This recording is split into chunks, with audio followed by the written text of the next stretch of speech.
been in construction and development for 30 years, and I know that it's the struggles and the failures that teach us a lot more than 150,000 in and the 285 out. Yeah. And it's probably because it's the hammer on the fingers, the head in the door slam that we respond and we respect the most. But tell me about some of the struggles that you had. Give me an incident of a couple of things that you had to overcome and how your mindset changed through that process.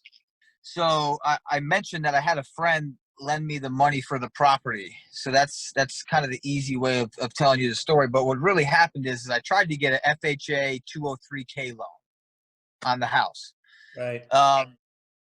Now, due to where my income was at the time, I'm not saying we were lying, but we had to make sure that the construction budget was very aggressive to meet the ARV of the 203K loan. So, and like I told you, this house needed everything, and I was applying for a loan that it needed, $35,000 worth of things. And remember, you couldn't do the work yourself on the 203K loan. So we get the bid in, everything was fine. Fast forward to a couple of days before closing, the bank is all of a sudden like not answering the phone. True story. Called I was working with a loan originator, so she was the third party with the bank, and she kind of was cut off from communication with them. We got an email saying that on the day of closing, we got an email saying that basically, they weren't gonna fund the deal. Wow.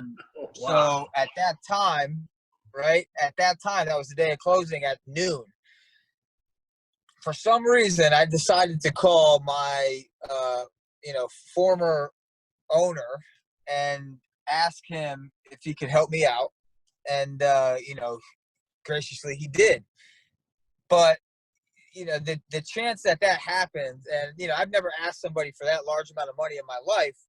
But like you said, you start to, when your back's against the wall and you're like, man, I'm going to lose this house. And I knew it was going to be gone. You start to like, all right, let me try every possible thing that could make this go through. So at least if it doesn't happen, I'm not sitting there like, man, I just failed, Yeah. So called him. He went down to the bank, wired the money to the closing table. And, I closed on the house.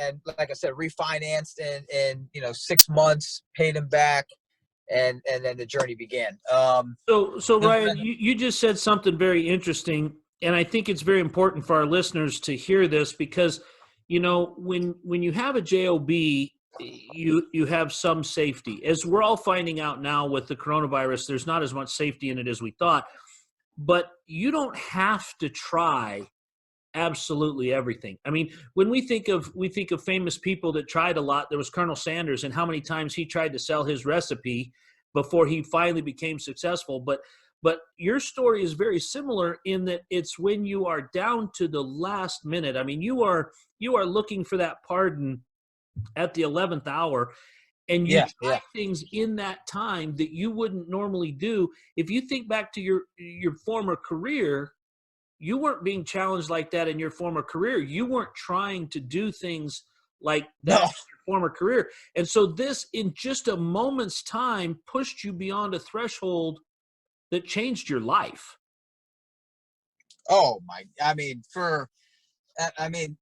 look at my life now and, I remember waking up, staring at the alarm clock, and that rush feeling, having to get ready for work. And did my boss call me? Because, the thing about McDonald's, this is a 24-hour operation. So right, you got calls at 3 a.m. You got call. So it's every morning you were kind of starting your day like on edge. And, I wake up now, I got 2 daughters, spend time with them. Over the years with the different businesses, first my brother came and worked for me.